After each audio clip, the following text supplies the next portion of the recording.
L'armée française a aligné un arsenal de pistolets remarquable et souvent sous-estimé durant la Seconde Guerre mondiale. Des semi-automatiques modernes aux revolvers hérités d'un siècle précédent, ces armes racontent l'histoire d'une armée prise entre tradition et modernisation. Cette vidéo présente chaque pistolet important que les Français et les forces opérant sur le sol français ont mis entre les mains de leurs soldats. Conçu par Charles Peter et adopté par l'armée française en 1935, le modèle 1935 a représenté l'épine dorsale de la modernisation des armes de poing françaises avant la guerre.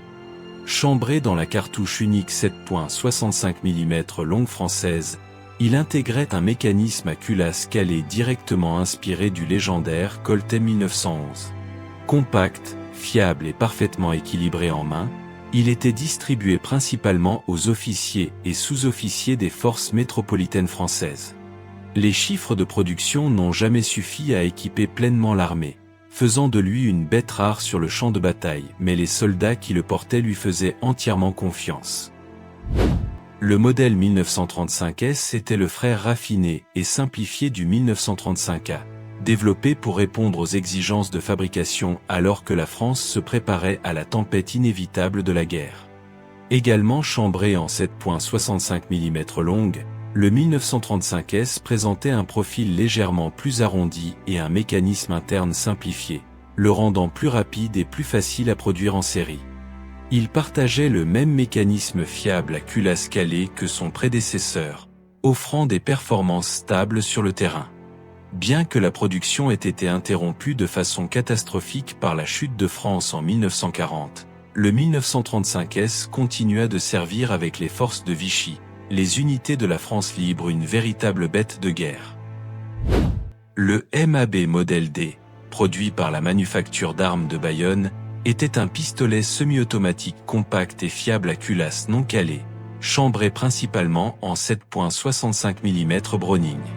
Conçu pour la simplicité et la facilité d'utilisation, il devint rapidement une arme de poing populaire auprès des officiers français et des forces de police.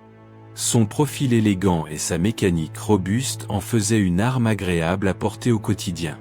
Pendant l'occupation, la production du MAB Modèle D continua sous contrôle allemand, l'arme étant distribuée aux forces auxiliaires et aux unités de la Wehrmacht, un véritable cheval de bataille discret mais redoutablement efficace dans toutes les mains qui le tenaient. Le MAB Modèle a été le prédécesseur direct du Modèle D, représentant les premières ambitions de la manufacture d'armes de Bayonne dans le domaine des pistolets semi-automatiques compacts. Chambré en 6,35 mm Browning, ce petit pistolet de poche était destiné avant tout aux officiers cherchant une arme de secours discrète et légère. Sa taille réduite le rendait facile à dissimuler, mais limitait également sa puissance de feu sur le champ de bataille. Bien qu'il ne fût pas une arme de combat principale, le MAB Modèle circula abondamment pendant la guerre dans les rangs français, vichistes et même parmi les réseaux de résistance, une petite bête discrète qui réservait parfois de bien mauvaises surprises à l'ennemi. Le revolver modèle 1892, également connu sous le nom de Lebel, était l'une des armes de poing les plus emblématiques et les plus répandues de l'armée française au début du XXe siècle. Chambré en 8 mm Lebel, ce revolver robuste à barillet basculant latéralement offrait une fiabilité exceptionnelle dans des conditions difficiles. Bien que technologiquement dépassé au moment de la Seconde Guerre mondiale, il continuait de servir en grand nombre faute d'armes modernes en quantité suffisante. Des officiers de réserve aux gendarmes, en passant par les forces coloniales, le modèle 1892 était partout le véritable cheval de bataille de l'armée française, vieillissant mais indéfectiblement fiable jusqu'au dernier coup de feu. Le MAS 1873 était un revolver à simple action d'une autre époque, héritage direct de la guerre franco-prussienne et encore présent dans les arsenaux français lors du second conflit mondial.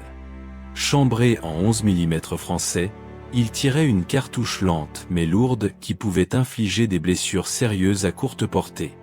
Sa présence sur le champ de bataille de la Seconde Guerre mondiale témoignait cruellement des pénuries d'armement qui frappaient l'armée française en 1939 et 1940. Distribué principalement aux unités de second rang, aux auxiliaires et aux dépôts de réserve, Le MAS 1873 était clairement un anachronisme, une relique d'un autre siècle contrainte de combattre dans une guerre totalement moderne. Le Star Model 14 était un pistolet semi-automatique espagnol de grande taille, chambré en 9 mm Largo, qui avait été acquis par diverses forces françaises avant et pendant la guerre. Inspiré visuellement du Colt M1911 mais avec ses propres caractéristiques mécaniques distinctives, le Star Model 14 offrait une puissance de feu solide et une capacité de chargeur respectable. Sa robustesse et sa fiabilité générale en faisaient une arme appréciée par ceux qui avaient la chance d'en disposer. Présent en nombre limité dans les arsenaux français, le Star Model 14 circula également parmi les réseaux de résistance et les forces spéciales, une bête solide et puissante qui ne manquait jamais de surprendre l'adversaire. Le Colt M1911 était la légende américaine par excellence, un pistolet semi-automatique chambré en .45 ACP dont la réputation n'était plus à faire sur aucun champ de bataille du monde. Robuste, puissant et d'une fiabilité quasi mythique, le M1911 frappait fort et frappait juste à chaque pression de la détente. En service français, il arriva principalement via les livraisons de matériel américain aux forces de la France libre à partir de 1942 et 1943. Les soldats de la France libre qui portaient le M1911 disposaient d'un avantage psychologique et tactique indéniable, une arme qui inspirait la confiance absolue et semait la terreur chez l'ennemi à chaque confrontation rapprochée. Le Browning E-Power, conçu par le génie légendaire John Browning et finalisé par Dieudonné Sève à la FNR Stahl, était sans doute le pistolet semi-automatique le plus avancé de toute la Seconde Guerre mondiale. Chambré en 9 mm Parabellum avec un chargeur de 13 cartouches, il offrait une capacité de feu exceptionnelle pour son époque. Ironiquement, après l'invasion de la Belgique, sa production fut capturée par les Allemands, qui l'utilisèrent abondamment, tandis que les forces alliées dont la France libre en récupéraient également via d'autres canaux. Porté des deux côtés du conflit, le E-Power était une véritable icône, une arme si parfaite que personne ne pouvait résister à l'idée de la mettre entre ses mains. Continuons avec le Smith & Wesson Victory Model. Le Smith & Wesson Victory Model était un revolver américain robuste chambré en .38 spécial, produit en masse pour les forces alliées dans le cadre du programme Land-Lease américain. Fiable, simple à entretenir et précis à moyenne portée, il devint rapidement une arme populaire parmi les forces de la France libre recevant du matériel américain à partir de 1941 et 1942. Son mécanisme double action en faisait une arme réactive et efficace dans les combats rapprochés et les situations d'urgence. Solide comme un roc et facile à utiliser même dans les pires conditions climatiques, le Victory Model était un vrai cheval de bataille américain qui rendit de précieux services aux soldats français combattant pour la libération de leur patrie. Le l'UGP-08 était l'une des armes de poing les plus reconnaissables et les plus redoutées de toute la Seconde Guerre mondiale, une véritable icône du conflit dont la silhouette angulaire et distinctive inspirait immédiatement la crainte. Chambré en 9 mm Parabellum, ce chef-d'œuvre mécanique offrait une précision remarquable, mais était réputé sensible aux conditions difficiles et à la saleté. En contexte français, le P-08 se retrouvait principalement dans les mains des officiers allemands d'occupation, mais circulait abondamment parmi les résistants français qui le récupéraient sur les soldats allemands abattus ou capturés. Posséder un LUG dans la résistance française, c'était s'emparer d'un symbole, frapper l'occupant avec sa propre arme. Le Walther P-38 fut conçu pour remplacer le complexe et coûteux LUG P-08, et il s'acquitta de cette tâche avec une efficacité redoutable sur tous les fronts de la guerre. Chambré en 9 mm Parabellum, le P-38 introduisait un mécanisme double action innovant permettant de porter l'arme chargée et de tirer immédiatement sans armer le chien manuellement, une avancée tactique considérable. Fiable, robuste et plus simple à produire que le LUG, il devint l'arme de poing standard des officiers de la Wehrmacht en France occupée. Les soldats de la résistance française qui parvenaient à s'en emparer disposaient d'une arme de premier ordre, un avantage précieux dans la guerre de l'ombre qu'ils menaient quotidiennement contre l'occupant. Le Walther PP, abréviation de Polizei Pistol, était un pistolet semi-automatique compact et élégant chambré principalement en 7,65 mm Browning, conçu à l'origine pour les forces de police allemandes dans les années 1930. Précurseur du concept de pistolet compact moderne, il présentait un profil fin et discret qui en faisait l'arme idéale pour les officiers, les agents de la Gestapo et les responsables civils de l'administration d'occupation en France. Sa mécanique double action fiable et son design soigné en faisaient une arme respectée et recherchée.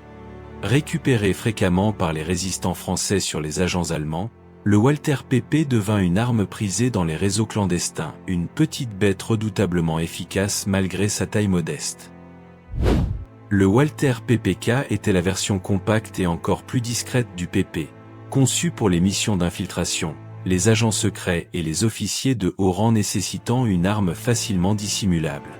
Chambré en 7,65 mm Browning ou en .32 ACP, il sacrifiait légèrement la capacité du chargeur au profit d'une taille réduite et d'un profil encore plus fin. En France occupée, le PPK était l'arme de prédilection des officiers de la SS, des agents de la Gestapo et des cadres de la police allemande qui patrouillaient les rues françaises. Sa petite taille le rendait particulièrement difficile à repérer, une véritable mauvaise surprise pour quiconque sous-estimait la menace que représentait cette arme compacte mais mortellement précise. Le FN modèle 1910 était un pistolet semi-automatique compact de conception belge, issu du génie de John Browning et produit par la Fabrique nationale d'armes de guerre à Herstal. Chambré en 7,65 mm Browning ou en .380 ACP, il présentait un profil épuré et arrondi remarquablement moderne pour son époque, avec un ressort récupérateur enroulé autour du canon, une innovation technique distinctive. Largement distribué avant la guerre dans les forces de police et les services civils français, il se retrouva en service avec de nombreuses unités et factions différentes durant le conflit. Discret, fiable et facile à porter au quotidien, le FN modèle 1910 était un compagnon silencieux mais efficace, une arme qui accomplissait sa mission sans jamais attirer l'attention. L'Astra 400 était un pistolet semi-automatique espagnol massif et robuste, chambré dans la puissante cartouche 9 mm Largo, dont la taille imposante et le mécanisme à simple action en faisaient une arme immédiatement reconnaissable. Sa particularité la plus remarquable était sa chambre surdimensionnée, lui permettant de tirer plusieurs types de cartouches différentes, un avantage logistique considérable dans un conflit où les munitions de formats variés circulaient de tous côtés. Acquis par diverses forces françaises et espagnoles avant la guerre, l'Astra 400 se retrouva dans les arsenaux de multiples factions en France. Une bête massive et fiable, appréciée pour sa robustesse légendaire, une arme qui fonctionnait quelles que soient les conditions imposées par le champ de bataille. Le revolver Webley était une légende britannique à double action, chambré principalement en .455 Webley ou en .38 SCW selon les variantes, dont la réputation de robustesse et de fiabilité absolue n'était plus à démontrer après des décennies de service impérial britannique aux quatre coins du monde. Massif, puissant et d'une simplicité mécanique remarquable, le Webley tirait des cartouches lourdes capables d'arrêter un adversaire avec une efficacité redoutable. En contexte français, il arriva principalement via les forces britanniques du BEF opérant en France en 1939 et 1940, puis via les liaisons entre les forces de la France libre et leurs alliés britanniques. Un vrai cheval de bataille impérial, une arme qui avait traversé 2 guerres mondiales sans jamais fléchir sous la pression du combat. Des semi-automatiques modernes aux revolvers hérités d'un autre siècle, les pistolets utilisés sur le théâtre français durant la Seconde Guerre mondiale racontaient une histoire de diversité, d'improvisation et de résilience. Français, Allemands, Américains, Britanniques, Espagnols ou Belges, ces armes de poing ont accompagné des soldats, des résistants et des officiers à travers l'un des conflits les plus intenses de l'histoire humaine.